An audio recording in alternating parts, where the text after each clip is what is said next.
사랑해 주님, 이 시간 우리가 예배합니다. 우리는 자꾸만 예배를 드릴 때에 이 예배를 위해서 주님이 하신 일을 간과할 때가 많습니다. 당신이 우리에게 주신 이 예배는 우리를 수고로이 고생스럽게 하기 위해서 주신 일이 아니라 이 일 덕분에 이 땅에서 살아갈 때 내가 누구에게 속해 있고 누구에게 다스림과 보호하심 아래에서 살아갈 수 있는가, 그 사실을 날마다 깨우쳐 주시기 위해 우리와 약속하신 일인 줄 깨닫습니다. 하나님, 그런데 우리가 자꾸만 예배를 드리려는데 그것을 위한 대가를 수고로이 여기고 그것을 마치 하나님을 위한 일인 것처럼 방종합니다. 하나님, 이 예배는 거저 얻은 것이 아니라 그 모든 담을 허물기 위해 단번에 죽으신 예수 그리스도의 희생 덕분에 누구든지 주님 앞에 나올 권능과 힘을 얻어 오늘 이 시간 이 예배가 우리의 삶 가운데 허락됨을 믿습니다.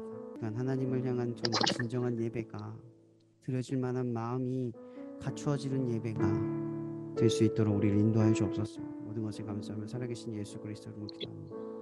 아멘. 시간 우리 첫 곡은 나의 안에 거하라 라는 찬양을 하면서 예배하며 나아가겠습니다.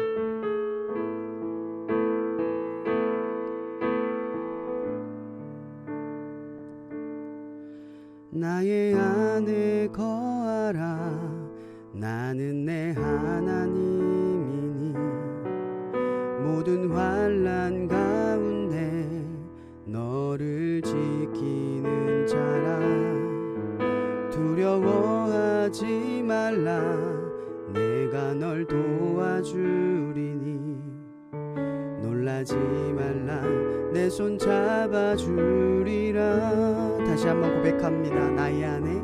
나의 안에 거하라, 나는 내 하나님이니 모든 환난 가운데 너를 지키는 자라. 두려워하지 말라, 내가 널 도와주리니 놀라지 말라, 내 손 잡아주리라. 내가 너를 지명하여 불렀나니 너는 내 것이라, 내 것이라, 너의 하나님이라. 내가 너를 보배롭고 존귀하게 여기노라. 너를 사랑하는 내 여호와라. 내가 너를 지명하여 불렀나니 너는 내 것이라, 내 것이라, 너의 하나님이라. 내가 너를 보배롭고 존귀하게 여기노라. 너를 사랑하는 내 여호와라. 시간 이렇게 기도했으면 좋겠습니다. 하나님이 여러분을 지명하여 불렀다고 했습니다. 여러분, 여기서 지명했다는 말은 단지 수고로이 고생스럽게 우리를 선택하셨다는 뜻이 아니라 고와 같이 별 볼 일 없이 아무 의미 없이 어떠한 탈출구와 소망도 느끼지 않던 우리의 인생에 꼭 집어서 내가 너를 특별하게 선택했다, 내가 너를 특별한 인생으로 불렀다 라고 하는 우리의 부르심입니다. 그런데 우리는 그 특별함을 그저 흔한 돌멩이처럼 여깁니다. 이 시간 우리 한번 기도합시다. 하나님, 이 예배 자리에 우리를 특별하게 부르신 하나님의 계획, 예배가 아니면 그냥 세상에 흔히 흔한 돌처럼 살아갈 인생뿐인 우리에게 이 예배로 부르신 하나님, 그 특별함에 우리가 끌려와 이 시간 앞에 설 수 있게 하신 하나님, 이 시간 기도할 때는 그 하나님을 바라보며 나에게 특별한 빛과 소망을 느끼게 해주셔서 내가 무엇을 위해 살아가고 어떻게 살아가야 하는가를 일깨워 주시는 그 하나님의 특별하심을 이 시간 감사함으로 기도하며 나아가겠습니다. 기도하겠습니다.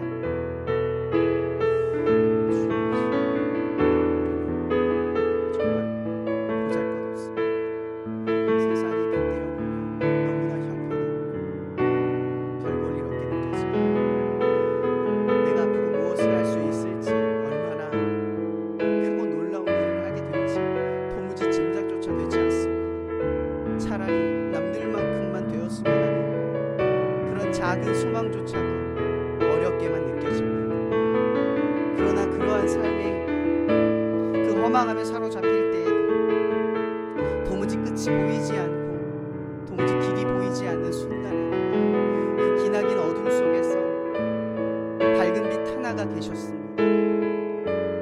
우리는 그로 인해 어디로 가야 할지를 알았고 그것으로 인해 오늘의 어둠을 내쫓을 수가 있었습니다. 하나님 그렇게 우리를 지명하여 부르신 이 어둠 속에서 한 줄기 빛처럼 내가 목격할 수 있는 그곳에, 내가 바라볼 수 있는 그곳에 계신 주님, 나는 주님의 특별하심을 알지 못한 채 정말 돌들마저도 하나님을 외쳐 부를 수 있다고 말씀하신 바처럼 흔한 그 세상 속에 있는 돌들처럼 나는 무가치하게 무의미하게 아무런 목적도 없이 그렇게 존재했습니다. 그러나 내가 하나님을 믿고 하나님을 따라서 내 삶의 의미는 달라졌고 내 존재의 특별함은 더욱 특별해졌습니다. 나는 그냥 있는 인생이 아니라 내게 있는 것은 거저 주어진 것이 아니라 하나님의 특별함 속에서 내게 주어진 것이 고백합니다.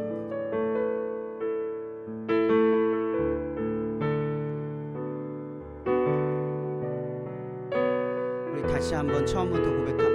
나의 안에 거하라. 나의 안에 거하라.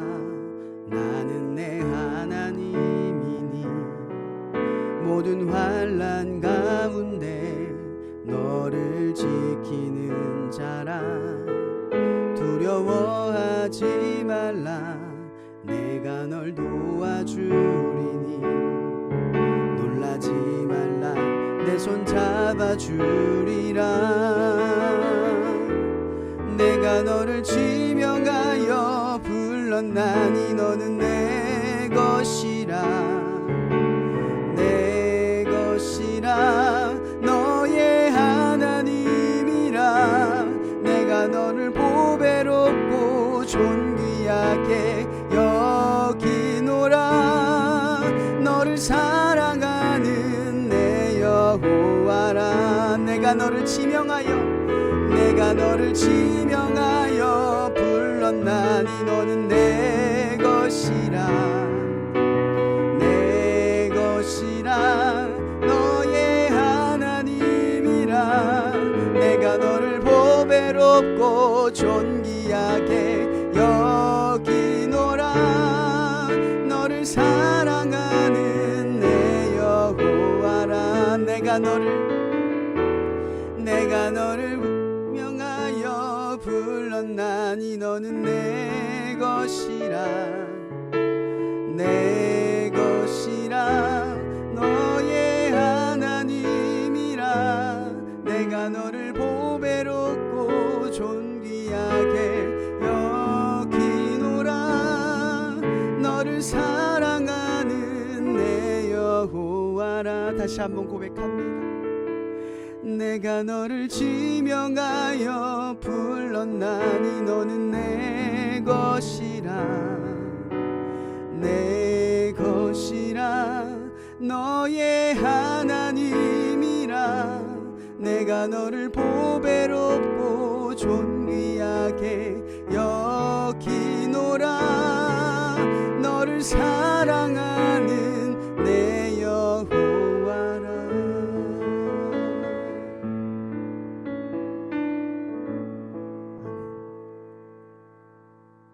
여호와를 즐거워하는 것이 너희의 힘이라고 하셨습니다.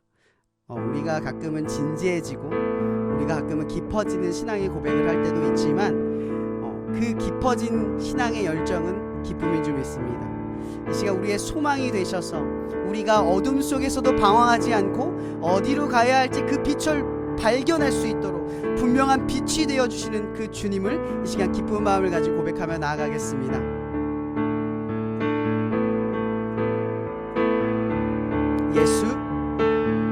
예수 열방의 소망, 예수 우리의 위로자.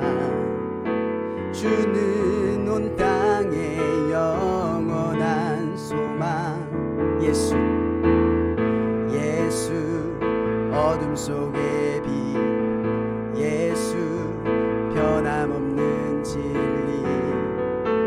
주는 온 땅에 빛이 되시네. 우리 위해 죽으시고 다시 사신 생명의 주, 우리 위해 죽으시고 다시 사신 생명의 주, 주님만이 소망이요 변함없는 반석이라, 주님만이 온 세상을 비추시네. 또 죽음에서 부활하신 우리 구주 영광의 왕, 주를 믿는 모든 자의 소망 되신 주님만이 소망이요 변함없는 반석이라, 주님만이 온 세상을 비추시네. 또 죽음에서 부활하신 우리 구주 평강의 왕, 주를 믿는 모든 자의 소망 되신 주를 믿네.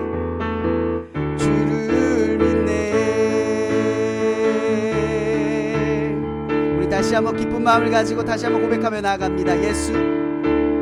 예수 열방의 소망, 예수 우리의 위로자, 주는 온 땅의 영원한 소망. 예수 어둠 속의 빛, 예수 어둠 속의 빛, 예수 변함없는 진리, 주는 온 땅의 빛이 되시네. 우릴 위해 죽으시고 다시 사신 생명의 주, 우리 위해 죽으시고 다시 사신 생명의 주, 주님만이 소망이요 변함없는 반석이라, 주님만이 온 세상을 비추시네. 또 죽음에서 부활하신 우리 구주 평강의 왕, 주를 믿는 모든 자의 소망 되시, 주님만이 소망입니다.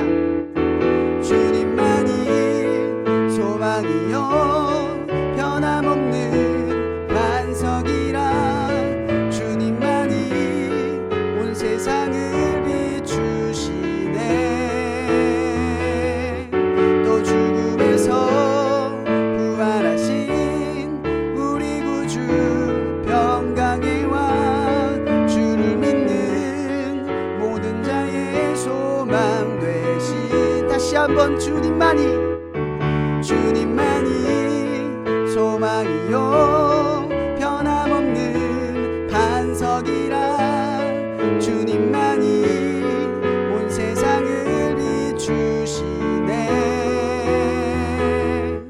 또 죽음에서 부활하신 우리 구주 평강의 왕, 주를 믿는 모든 자의 소망 되신 주를 믿네. 주를 믿네. 주를 믿네. 주를 믿네.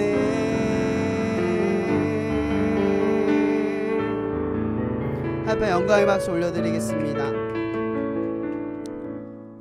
네, 비록 우리가 어떻게 보면 갇혀진 공간에서 원하는 계획대로 우리가 바라는 모습대로 예배를 드리지 못하고 있지만, 하나님께서 우리에게 보시고 계시는 것, 여전히 외모가 아니라 중심이라는 말이 이러한 순간에 위로가 되는 이유는, 지금 하나님께서 우리에게 바라보고 계시는 건 우리의 외형이 아니라 이 예배를 대하는 우리들의 마음, 우리들의 생각, 바로 그것과 교통하시고 또 그것을 원하시고 그것을 바라고 계신다라는 사실입니다. 그렇게 우리는 우리의 계획대로 우리가 원하는 바대로 하나님을 믿고 하나님을 위해 무언가를 하는 그러한 갈망이 있겠지만, 그럼에도 불구하고 마음의 전심으로 하나님만을 바라는 그 마음이 하나님의 바라시는 일인 줄을 더욱 아는 그리스도인이 된 줄 믿습니다. 이러한 순간에서도 일하고 계시고, 또 이러한 순간에서도 잠잠히 예비하시고 준비하시는 하나님을 우리가 다 함께 고백하며 나아가겠습니다. 날이 저물어 갈 때, 빈들에서 걸을 때, 그때가 하나님의 때.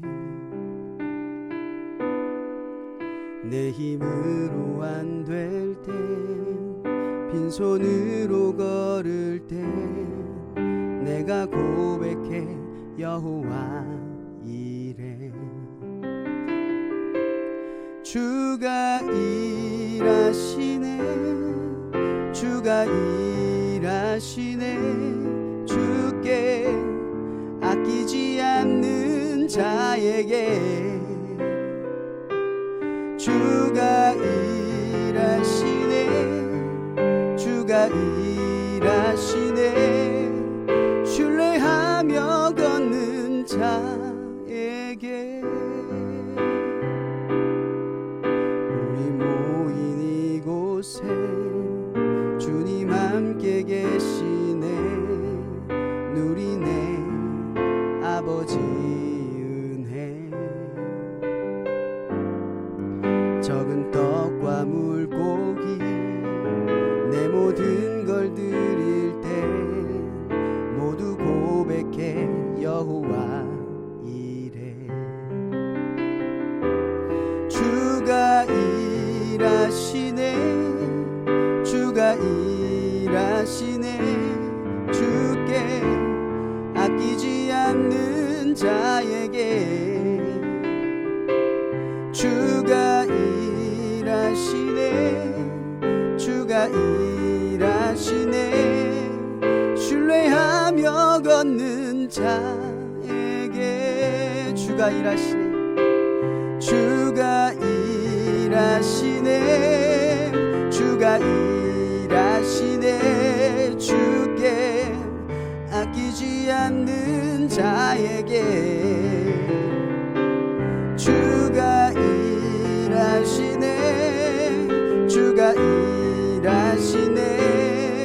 신뢰하며 걷는 자에게 주가 일하시네, 주가 일하시네. 주께 맡기지 않는 자에게 주가 일하시네, 주가 일하시네. 신뢰하며 걷는 자에게. 이 시간 기도할 때는 여러분 삶에 더 이상 안 돼, 아무리 해봐도 안 돼, 뭐가 바뀌겠어? 내가 이런 순간에 뭘 할 수 있지? 난 왜 이렇게 형편이 없지? 왜 이렇게 능력이 없지? 뭘 할 수 있을까? 내가 도대체 뭘까? 그런 상황 앞에 주저앉는 우리들의 모습을 그려봅니다. 여러분, 성경의 수많은 인물들 중에 이러한 막연함에 부딪혔던 사람이 있죠. 수많은 사람들 중에 가장 기억이 나는 사람은 바로 요셉이라는 인물입니다. 요셉은 가장 큰 자가 된다고 꿈에서 들었고, 그 꿈을 꾼 그가 형제들에게 배반을 당해 사랑받는 아들에서 애굽의 종으로 가장 비참한 상황에 떨어졌습니다. 그런 그에게 빛이 어디 있고 소망이 어디 있겠습니까? 그런데 하나님은 그에게 빛이 되셔서 성경에 이르길 그가 하나님께서 그와 함께 하셔서 그가 형통하였다. 여러분, 하나님 모든 인생과 함께 하십니다. 그런데 함께하는 인생이라니, 하나님 그와 함께 하셨다. 그 얘기는 하나님이 우리와 함께 하시기 위해 매번 다가서는데 함께 하려는 자들에게 주님은 언제든지 함께 한다는 말입니다. 그게 하나님이 우리의 인생에 바라는 형통함입니다. 근데 우리는 요셉이 어쩌면 총리가 되는 모습을 머릿속에 그리고 있는지 모르겠지만 여전히 요셉에게 소망은, 요셉의 인생의 그 어둠 속에서 유일한 빛은, 내가 어디로 가야 하는지, 무엇을 해야 할지를 발견하게 하는 그 빛은 하나님이셨습니다. 마찬가지로 우리의 삶에도 똑같은 일들이 많습니다. 아무리 해봐도 안 되고, 내가 별 볼 일 없이 느껴지고, 내가 하는 일들이 무의미하게 느껴지는 그 순간에 우리는 여전히 무엇을 해야 할지, 어디로 가야 할지를 깨닫게 하는 그 빛을 발견해야 합니다. 요셉이 종이 되었을 때, 요셉이 억울하게 죄인이 되었을 때에도 여전히 그 빛은 사라지지 않아서 요셉이 하나님의 뜻대로, 하나님이 말씀하신 대로 살아가는 길을 잃어버리지 않아서 결국은 쓰임을 받았습니다.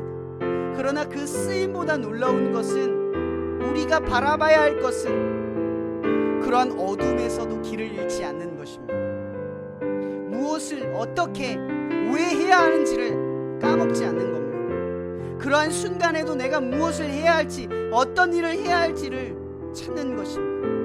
이 시간 기도할 때는 하나님, 자꾸만 방향을 잃고 자꾸만 시선을 잃고 하나의 빛을 발견하는 게 아니라 어둠 속에서 눈을 감고, 아니면 눈을 뜨고 있어도 빛을 보지 못하는, 빛을 등지고 있는 우리들의 모습을 회개합니다.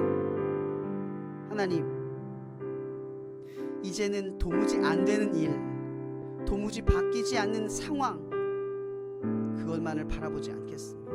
그 어둠이 내 삶의 전부를 앗아가지 않도록, 그 상황 속에서도 그 너머에 계신 빛을 보면서 아무리 해봐도 안 되는 그 일을 위해 무엇을 해야 할지,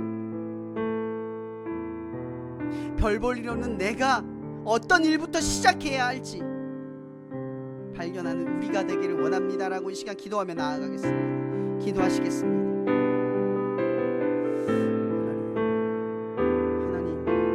하나님의 능력이 부족한 게 아니라 내 믿음이 없어서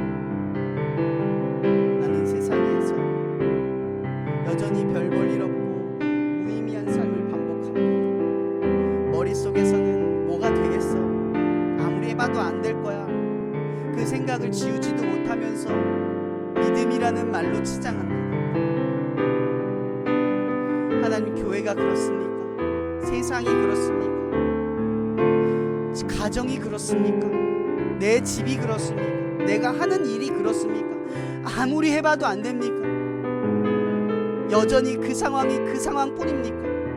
그러나 여전히 우리의 삶의 빛은 예수 그리스도입니다. 그럼에도 우리는 무엇을 해야 할지를 발견할 수 있고 어떤 일을 해야 할까를 찾을 수가 있습니다. 빛을 보지 못하면 방향을 잃고 그냥 상황에, 그 어둠에 먹혀버리는 인생이 우리의 모습일지 모릅니다. 그러나 빛을 찾는다면 그 어둠 속에서도 내가 하나님을 위해서, 하나님이 내게 무엇을 요구하시는지를 깨닫고 아주 작은 일이라도 시작할 것입니다. 하나님, 그렇지 못한 우리들의 모습 회개합니다. 그렇지 않으려는 우리들의 마음 회개합니다. 여전히 해봐도 안 돼, 난 할 수 없어, 그런 생각을, 그런 마음을 마음 깊은 곳에 두고 하나님을 따르는 그 어리석은 마음을 이 시간 회개합니다. 한 줄기 빛이 되시는 그 어둠 속에서 오직 그 빛이 나를 향하게 만들고, 나를 나아가게 하고, 나를 존재하게 하고, 나의 할 일을 깨닫게 합니다. 빛인 주님, 늘 나의 소망 가운데 있은 주님, 그 어떤 어둠에도 삼켜지지 않도록 여전히 빛을 바라고 빛을 쫓는 빛의 자녀가 될 수 있도록 우리를 축복하여 주시옵소서.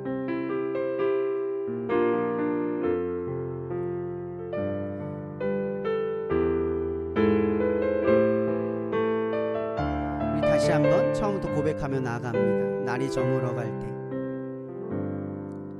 날이 저물어 갈 때, 빈들에서 걸을 때, 그때가 하나님의 때, 내 힘으로 안 될 때, 빈손으로 걸을 때, 내가 고백해 여호와 이래. 주가 일하시네, 주가 일하시네, 주께 아끼지 않는 자에게. 주가 일하시네, 주가 일하시네, 신뢰하며 걷는 자에게. 우리 모인 이곳에, 우리 모인 이곳에 주님 함께 계시네. 누리네 아버지 은혜. 적은 떡과 물고기 내 모든 걸 드릴 때 모두 고백해 여호와 이래. 주가 일하시네, 주가 일하시네, 주께 아끼지 않는 자에게. 주가 일하시네, 주가 일하시네, 신뢰하며 걷는 자에게. 주가 일하시네, 주가 일하시네, 주가 일하시네, 주께 맡기지 않는 자에게. 주가 일하시네, 주가 일하시네, 신뢰하며 걷는 자에게. 다시 한번 고백합니다. 주가 일하시네, 주가 일하시네, 주가 일하시네, 주께 아끼지 않는 자에게. 주가 일하시네, 주가 일하시네, 신뢰하며 걷는 자에게. 신뢰하며 걷는 자에게.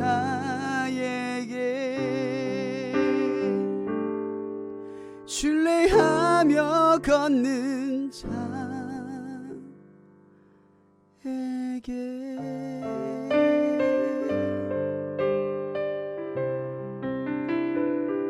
하나님께 영광의 박수 올려드리겠습니다. 오늘 말씀은요, 제목이 끝이라고 생각될 때라는 주제를 가지고 말씀을 전하려고 해요. 제가 최근에 목사라는 직책 때문에 많은 분들과 얘기를 많이 나누다 보면 내가 정의를 내리거나 이렇게 하면 좋겠다, 저렇게 하면 좋겠다 말하기 어려운 상황을 많이 직면하게 돼요.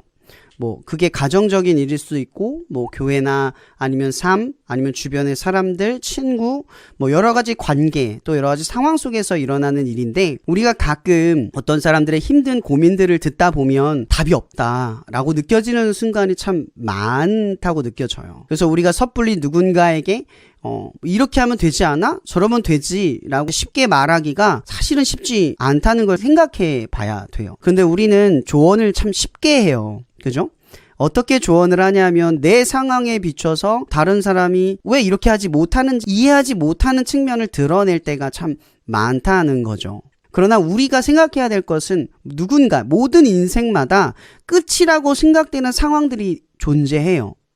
뭐 그게 교회일 수도 있죠. 아무리 해봐도 바뀌지 않아 라고 하는 지점. 뭐 가정에서도 부모님이 여러 가지 문제가 있으면 내가 뭘 할 수 있을까 정말 작게만 느껴질 때도 있을 거예요.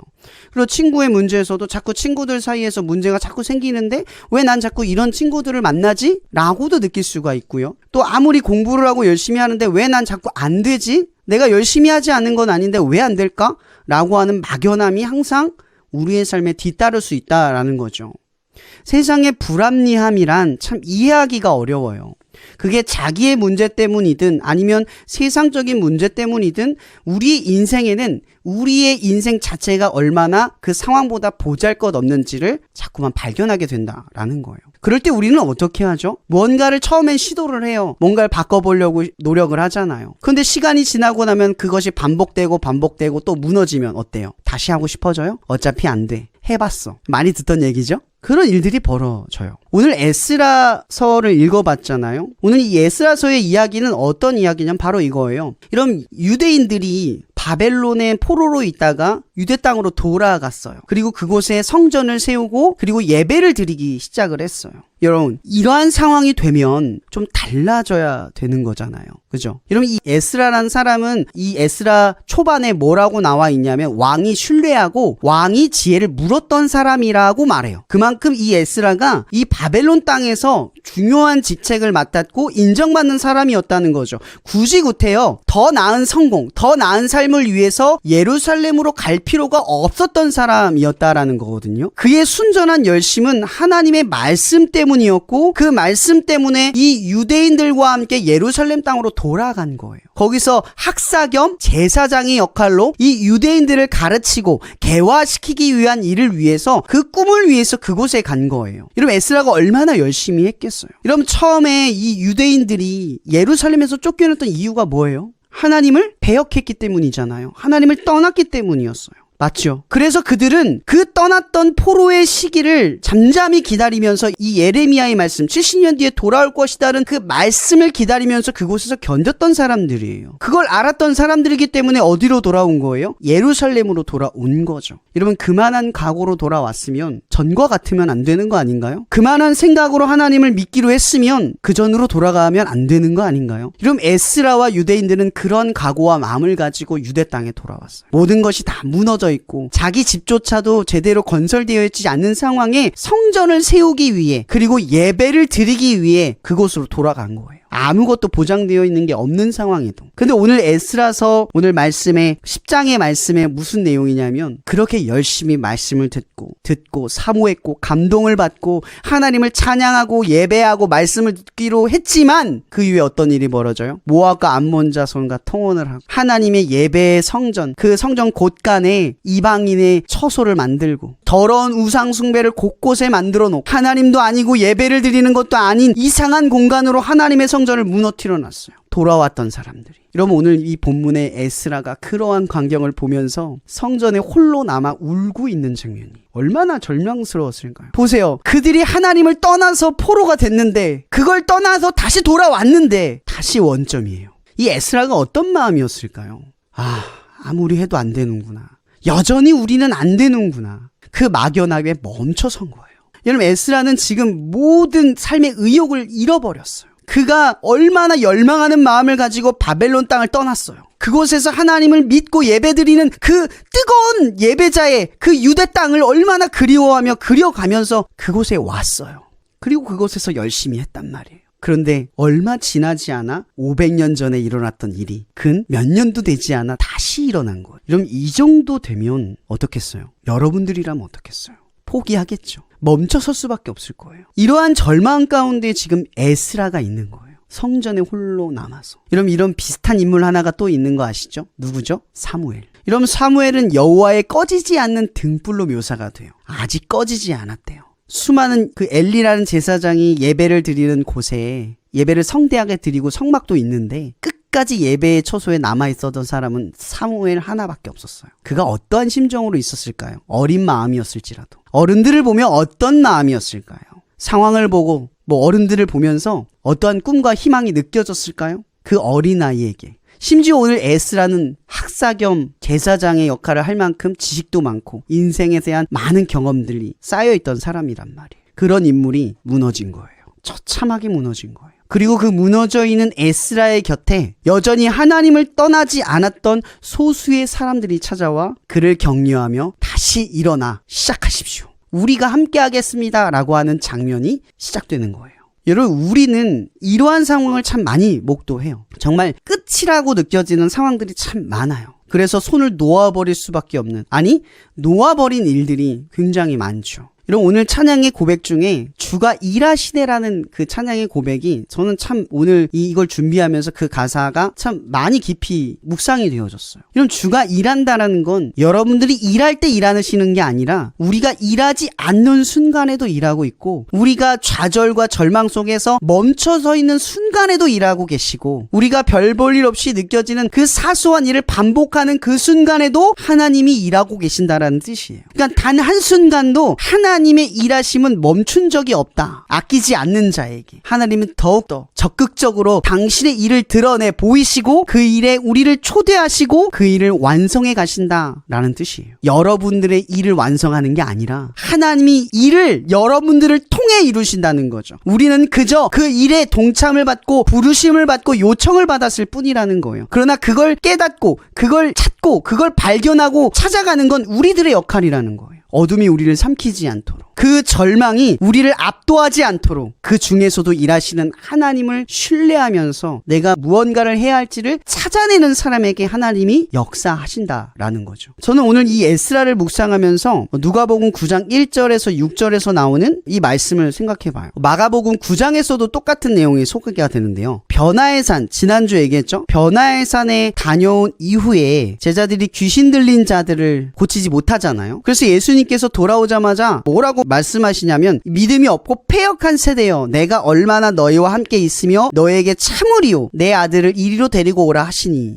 이 말씀이 이전에 9장 1절에 이런 말씀이 있더라고요. 예수께서 12제자를 불러 모으사 모든 귀신을 제어하며 병을 고치는 능력과 권위를 주시고. 여러분, 오늘 이 누가복음에 제자들이 귀신을 제어할 능력이 없어서 그들을 통제하지 못했던 게 아니에요. 분명하게 예수님이 말하는 건 뭐냐면 그 능력의 실태가 믿음으로 기반한다라는 사실에 대해서 이야기를 하는 거예요. 제자들은 예수님이 주신 능력과 권위를 받았어요. 그것을 믿음으로 삼지 말라는 거죠. 여러분, 능력이 믿음입니까? 바뀌는 것이 여러분의 믿음이에요? 변화가 되고 결과가 나타나는 것이 믿음이에요? 능력 자체가 믿음이 되면 우리는 능력이 있을 때에만 믿음을 알 것이고 능력이 없을 때는 믿음이 없다고 말할 거예요. 그러나 예수님께서 말씀하시는 건요, 이 능력이 믿음으로부터 나올 수 있다라는 거예요. 그러나 반대로 믿음으로부터 능력이 나오지 않을 때도 있다는 거예요. 그러면 믿음은 무엇을 생각하게 만드나요? 바로 하나님의 일, 내가 하는 일이 아니라 하나님이 지금 이것을 통해서 하려고 하시는 일에 대해서 집중한다는 거죠. 그 제자들이 보기에는 귀신 들린 아이를 고쳐서 사람들에게 칭찬을 받고 인정을 받는 것일 줄 모르겠지만, 예수님께서는 오히려 그들의 믿음 없음을 통해서 그 일이 일어나지 않음을 통해 그들의 믿음을 지적하는 것이 오히려 더 옳았던 거예요. 능력이 아니라 믿음. 능력은 믿음으로부터 나온다 라고 하는 사실을 알게 하는 사건이 필요했을지도 몰랐다는 거죠. 제자들이 보기엔 실패한 그 사건이 하나님의 입장에선 성공한 일이라는 거예요. 이게 믿겨지십니까? 이것이 바로 에스라를 통해서 하나님이 보게 하시는 일이라는 거예요. 그는 절망 가운데 멈춰서 있었지만 그 일이 하나님의 의도대로 계획되고 그 뜻대로 진행되어져 가는 과정이라는 것을 에스라에게 보게 만드신다는 거죠. 무너져 있는 상황에 집착하고 있을 때 하나님이 여전히 그 무너져 있는 사람들을 통하여서 그 중에 몇을 건져 에스라와 함께하는 사람들을 통해 계속해서 하나님의 일을 이루어 가신다라고 하는 그 특별한 사실, 그걸 에스라에게 일깨워 주신다라고 하는 거예요. 여러분, 고린도 후서에서 바울도 똑같은 일을 겪어요. 얼마나 절망스러웠냐면 그가 고린도 후서 13장 1절에 이런 말을 해요. 내가 이제 세 번째 너희에게 가리니 두세 증인의 입으로 말마다 확정하리라. 여러분, 이게 무슨 말이냐면, 여러분 고린도 전서 후서죠, 그죠? 편지의 순서로 보면 한 번 보낸 거고 후서가 2번 보낸 거예요. 그리고 3번 보낸 거예요. 다른 교회보다 왜 특별히 고린도에 편지를 많이 보냈을까요? 생각해 본 적 있으세요? 고린도가 특별해서가 아니에요. 특별히 고린도에 문제가 많기 때문이에요. 여러분, 사람들은 초대교회 하면 뜨겁고 대단하고 놀랍고 역사가 일어난 것만 생각하죠. 그런데 실제로 초대교회는요, 이렇게 쉽게 문화에 무너지고 주변 상황에 무너지고 율법에 유혹되고 여러 가지 상황 속에서 변화되지 않는 사람들의 말과 거짓된 사람의 전통, 분파, 여러 가지 논쟁이 더 많았던 시기가 초대교회였어요. 여러분, 사도 바울이 가는 곳마다 하나님의 능력을 나타냈다라고 말하지만, 여러분, 바울이 그 능력을 전하고 변했던 곳마다 지나쳐 나오면 상황이 이런 거예요. 그가 갈라디아를 넘어가서 에베소로 가면 또 또 이런 거예요. 그래서 자꾸 편지를 보내야 되고 연락을 해야 되고 순회를 해야 되고 찾아가야 되고 방문을 해야 되는 거예요. 심할 때는요, 이 바울이 찾아가면 그가 너무 질타를 많이 한 나머지 그를 반기지 않았던 교회들도 있었어요. 그가 그들을 위해서 헌신하고 수고했지만 그걸 알아주기는커녕 오히려 다른 지도자를 세워서 바울을 배척했던 곳도 있었어요. 여러분이 이 바울이라면 어땠겠어요? 가르쳐도 소용없네. 복음을 전해도 소용이 없네. 해도 끝이 없네. 진짜 변하고 있는 게 맞아? 정말 달라지고 있는 게 맞아? 라는 생각이 들지 않겠어요? 이런 복음의 수많은 인물들이 바로 이러한 과정을 거치고 있다는 거예요. 그런데 우리의 삶도 마찬가지라는 거예요. 제가 초반에 뭐라고 했죠? 우리의 삶의 많은 것들은 대답하기 어려운 것들 투성이라고 했어요. 바로 바울이 직면한 것, 이 에스라가 직면한 것, 그리고 이 예수님께서 제자들을 통해 직면한 것. 보세요. 예수님조차도 제자들을 보면서 한탄을 하는 거예요. 이 믿음이 없고 패역한 세대예요. 내가 얼마나 너희에게 보여주어야 너희가 하나님의 뜻대로 살겠느냐. 여러분, 예수님께서 그러고서 멈추셨나요? 바울이 그러고서 교회를 위한 일을 멈춰섰나요? 에스라가 그러고 나서 이 유대를 위한 일을 멈춰섰나요? 요셉이 그렇게 무너지고도 하나님을 위해 하는 일을 멈춰섰나요? 이 밖에 수많은 인물들이 여전히 그 막연하고 아무리 해도 바뀌지 않는 상황 속에서 자기가 해야 할 일을 찾으려고 했어요. 왜일까요? 내가 일하는 게 중요한 게 아니라 하나님의 일하는 것에 내가 동참하는 것이기 때문이라는 거죠. 반복되는 그 일상에 있을지라도 그 상황 속에서 나에게 주어진 하나님의 미션이 숨겨져 있기 때문인 거예요. 그 일이 필요하실 수 있다는 거죠. 중요한 것은 전도의 미련한 곳으로 하나님은 우리를 구원하시려고 해요. 여러분, 우리가 하나님을 위해 하는 일은 미련한 거예요. 별 볼 일 없고 보잘것없는 거예요. 그런데 하나님이 그 별 볼 일 없고 보잘것없는 우리를 통해 일하고 싶어 하신다는 거예요. 이게 중요한 거라는 거죠. 그래서 하나님은 여전히 에스라와 같이, 바울과 같이 예수님처럼 무너져 있고 절망 가운데 무엇을 해야 할지 모르는 그 상황 속에서도 여전히 하나님을 위해 하는 일을 멈추지 않기를 바라고 계신다라는. 우리는 찾아야 돼요. 이러면 사명이라고 하는 건 어쩌면 보물찾기와도 같아요.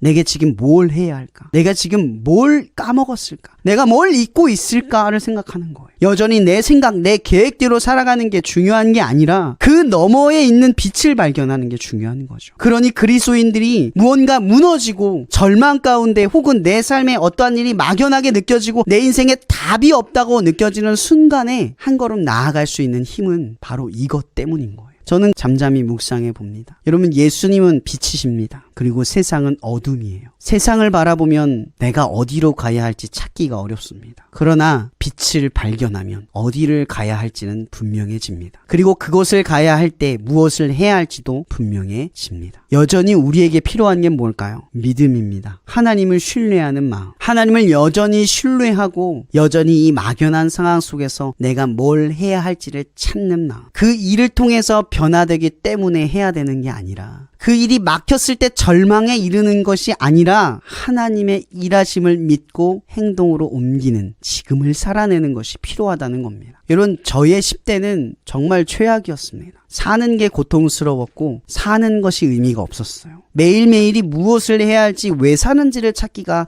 어려웠어요. 너무나 힘들고 어려운 사춘기를 보내면서 매일매일이 죽는 게 소망일 정도로 무의미했어요. 그래서 지금도 그 십지 시설을 떠올려 보면 아무 것들이 추억되지 않아요. 그러한 인생을 살면서 20대의 격동기를 어쩌면 보냈죠. 그리고 30대 초반의 격동기를 또한 보내면서 지금에 이르러서야 깨닫게 되는 것은 이 평온함이 거저 얻어진 것이 아니라는 거예요. 여러분, 제 삶이 평온해서 평온한 게 아니에요. 제가 믿음이 좋아서가 아니라 하나님을 신뢰하는 마음이 삶의 안정감을 주고 있어서요. 여러분들은 20대의 격동기를 보내느라 여전히 주변 이야기를 듣고 내 미래를 떠올리면 막연하고 불안하고 두려울지 몰라요. 그러나 여러분의 20대는 그러한 상황에 맞서며 하나님을 믿으려고 하는 거예요. 그리고 믿으면서 무언가를 행동하는 거죠. 그 기반을 세워갈 때 여러분의 삶은 반석 위에 집을 세우는 것처럼 단단해지는 거예요. 그러나 여전히 여러분의 삶이 어떤 형통함과 능력과 힘에 기반한다면 모래와 같은 집으로 기둥을 세우고 있다고 생각하시면 됩니다. 저는 아직 더 많은 인생을 살아야 하지만 이 인생에서 깨달을 수 있는 건 삶의 온전한 평온은 삶에서 얻어지는 게 아니라 하나님을 신뢰하는 믿음에서 찾아오는 겁니다. 이런 믿으면 삶의 안정감과 평온함이 찾아옵니다. 주님께 맡기면 그 어떠한 일에 일희일비하는 마음이, 그 요동치는 마음이 점점 희미해져 갑니다. 여전히 저는 그러한 씨름을 반복하고 있고 그러한 삶 속에 살아가고 있지만 여러분들의 20대는 바로 그러한 훈련을 통해서 세워져 가야 함을 믿습니다. 여러분들의 삶 속에 끝이라고 생각될 때, 더 이상 무언가를 해도 소용이 없다고 느껴진 순간에, 지금 이 순간 내가 아무것도 아니라고 생각되어져서 모든 것을 내어버리려고 할 때, 오늘 이 말씀을 기억했으면 좋겠습니다. 에스라를 다시 일으킨 하나님, 요셉을 끝까지 나아가게 하신 하나님, 사무엘을 하나님의 등불로 만드신 하나님, 예수님의 끊임없는 헌신으로 그 제자들을 포기하지 않았다. 요한복음 말씀에 끝까지 사랑하셨다라고 하는 것에 도전받는 여러분들이 되기를 바랍니다. 여러분, 세상을 사랑해서, 교회를 사랑해서 여러분들이 더 수고로이 살아가는 게 아닙니다. 우리의 기본은 하나님을 사랑해서입니다. 하나님을 사랑하니까 교회를 사랑해야 하고, 하나님을 사랑하니까 내 가정을 사랑해야 하고, 하나님을 사랑하니까 내 친구를 사랑해야 하고, 하나님을 사랑하니까 내가 하는 일에 대한 의미를 생각해야 하는 줄 믿습니다. 오늘 말씀이 도전이 되어서 여러분의 삶의 수많은 여정에 빛을 발견하는 은혜가 있기를 주님의 이름으로 축복하며 오늘 말씀을 마치겠습니다. 기도하겠습니다. 사랑해 주님 감사합니다. 오늘도 이렇게 우리가 함께 모여 예배할 수 있도록 우리의 발걸음을 인도하신 것 감사합니다. 오늘 함께하지 못한 친구들이 많지만 이 친구들을 통하여서도 하나님의 그 보호하심이 늘 함께 하시고, 어느 곳에 가든지 오늘의 말씀처럼 여전히 반복되고 별볼이 없이 느껴지고 아무래도 안 된다고 느껴지는 그 순간에도 빛을 발견하여 하나님을 신뢰하는 믿음으로 오늘 우리가 무엇을 해야 하는지, 어떻게 나아가야 하는지를 찾을 수 있는 당신의 사랑받는 빛의 자녀 될 수 있도록 축복하여 주시옵소서. 절망에 이르는 순간마다 하나님이 늘 함께 하신 줄 믿사오며 살아계신 우리 주 예수 그리스도 이름으로 기도합니다. 아멘. 네, 여러분, 오늘은 오랜만에 줌의 감성으로 예배를 일부러 드려본 거예요.